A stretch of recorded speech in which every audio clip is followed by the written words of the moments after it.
In this screencast, I'm going to walk you through some of the basic workflows in Flash Catalyst. I'm going to start with a Photoshop document here that I've got, a fake mountain guide site that I wanted to create, maybe something I can do when I retire from Adobe. And you can see here in Photoshop, I've tried to organize my layers into folders and label them in an organized way, because when I bring them into Flash Catalyst, I'm going to be working with these exact same layers. So switching over to Flash Catalyst, you can see that I can import it from an Illustrator file, I can use a Photoshop file, I can use an FXG file, or I can start from scratch. So I'll go ahead and select the PSD file, my Expedition Simple file. And then here I get some import options. I can actually customize how it's going to bring these assets into Flash Catalyst.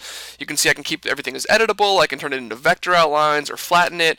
If I click on the Advanced button here, I can actually go and do a layer by layer optimization of how I want to bring those layers in. But for my purposes, the defaults are just fine, so I'll click OK. And then it's going to go out to that PSD, read all the layers and all those assets, and then bring them in the exact same way to Flash Catalyst. So you can see when this loads, there's all of my artwork. All of my layers are intact in the exact same folder structure that I left them. So a quick tour of the interface for those of you that have never seen Flash Catalyst before. Up here in the top we've got the Pages and States panel, where I can actually create new pages of my application or new states of components. Over here I've got the layers panel, which is basically looks and feels like any of the other layers panel inside of Flash CS4 tools at all. I've got a components library here, and then I've got the timeline, which is a time-based timeline where I can actually make changes to transitions or add new transitions as I'm working between states or components. So go ahead and double click on that to minimize it. The first thing I want to do is go up to the Timelines menu and enable auto effects for new transitions. Flash Catalyst is smart enough so that when you are changing components or when you're inside between states, it'll actually detect what the changes are and then create automatic transitions for you, and I'll show you that in just a minute.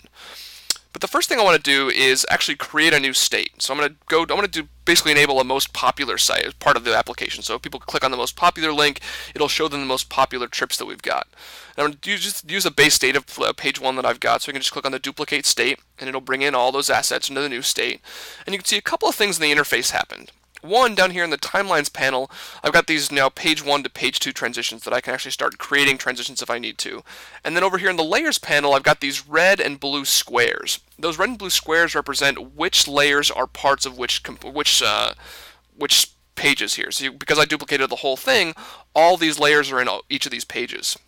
So I can double click on these to rename them. So I'm going to call this one Main,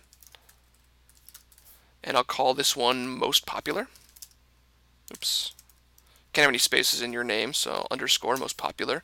Now what I want to do is I want to enable the most popular view. I'll double click and to remove the timeline.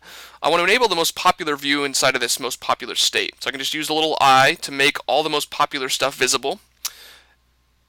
And you can see if I click on the timeline again, you can see that it actually made all the fade effects for me. It detected, okay, these are things that are in the most popular state that aren't in the main state, so I need a fade in effect. But I don't really want to do that. I'm going to tweak it and change it a little bit. So the first thing I want to do is actually go over to this Mont Blanc hover, because I'm going to create a custom component for the Mont Blanc button. And I want to select all these and I want to group them together, because it makes them a little bit easier to work with on the timeline and just in general. So I can do Open Apple G or Control G to group them all together. And there we've got the group, nice. And I can double click on the group to rename it. I'll call it Mont Blanc Hover, like its folder. And then if I hide this, you can see I've got the regular Mont Blanc button down below. So what I want to actually do is create a custom component for this. So I can do that by selecting the Mont Blanc Hover and that original Mont Blanc graphic. And then I can use this HUD, this heads-up display, to convert that artwork to a component. I'm going to select the custom generic component. So custom generic components are a little bit different from regular components because I can just apply arbitrary states to them. First thing I want to do is rename this, double click it, call it Mont Blanc, and then I can double click on this Mont Blanc graphic to actually enter the component editing mode. So you can see my custom component just has one state, state 1. But what I want to do is create a hover effect so that when I roll over the original graphic, it'll give me this detailed graphic that you see right now. So I can use the same duplicate state functionality, and I'll go ahead and call state 1 main, and I'll call state 2 hover. Now you notice maybe the layers panel looks a little bit different because we're looking at two different layers. We've got the main sort of layer structure for our main application, and then we've got the layer structure for our individual components. So you can see here's the Mont Blanc hover, here's the Mont Blanc. If I'm over here on the main, I can actually hide this Mont Blanc hover because I don't want it to show up. And then over here in the timeline, if I bring that back up, you can see I've got a nice little fade effect here. But it kind of looks a little bit weird if it going from main to hover. it doesn't look exactly the way I want it to. So what I want to do actually is maybe do a resize effect so it feels a little bit more natural. So I can actually click over here on the hover state of my component, and I'm going to select the main little Mont Blanc rectangle here, and then I'm going to just grab the edges of this blue rectangle, and I'm going to drag it out and make it just as big as the detail state, even though it's hidden behind, so you won't actually see this yet. But you'll see what happens is that Flash Catalyst, because I've got those auto effects transitions enabled, it's going to create the transitions for me. There's a resize and a move. So now I can play this. That looks a little bit better, but I want to manipulate this a little bit to make it maybe look a little bit more natural. So I'm going to actually drag the fade effect over here, just using the mouse on the timeline. And I want actually to do the resize and then have the detail stuff fade in. So play it. That looks a little bit better. And then I'll also do the same for the other ones. So over here on the hover and main, I'm actually going to change these a little bit, drag them over to the left to change the size on all three of these. And then I want to kind of reverse the effect. So I can drag these out using the mouse, and then play that to make sure it looks okay. It's a little bit snappier when we go back in, which makes sense. So that's basically a custom component. We've got two different transitions here. So now what I want to do is back out to my main state, go to Expedition Simple or my main application, and then I'm actually going to create an interaction for that component we just created. So you can see I'll use the HUD here, make sure this is selected. There's my Mont Blanc, okay, great. Click on the Interactions tab here, and I want to create a custom interaction so that when I on rollover, it'll actually go to that detailed state. So I'm going to play the transition to the state, and then when I click the states here, I get a list of the states in my regular application as well as that individual component, the Mont Blanc component. So you can see I'll select the hover state here, and then I'll add another effect on rollout, play transition to the state to go back to the normal state, or the main state. Great, okay. Now the next thing I want to do is actually create a transition from my main state to my most popular state. So you can see over here, if I click back to the main state, I'll hide the timeline. I've got, when I created that custom component, it added it to the main state. So I'm going to go through and make these visible, make the other three buttons visible.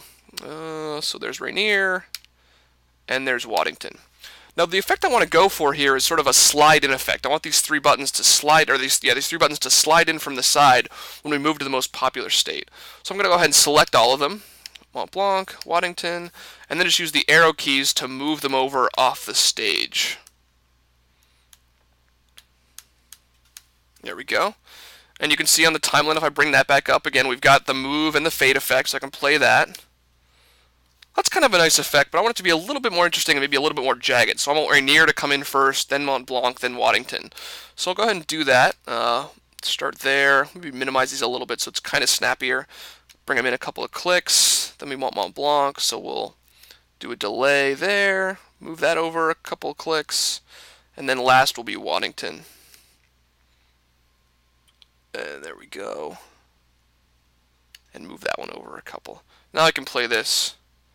That's kind of a more interesting effect there that I like.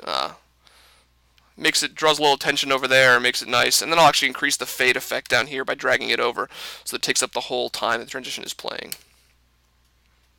And then of course I want to do the same thing for when I move from most popular to my main state, so then I can move, we'll do Waddington first of course.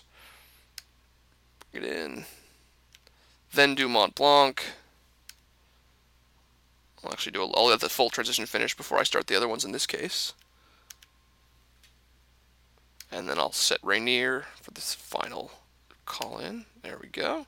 And I'll set again the fade effect. So now I can play this and have it be a nice effect. If you need more room on the timeline, you can use this little slider bar here to increase the amount of time or decrease the amount of time that you're looking at in terms of seconds. Great, so now I've got two states.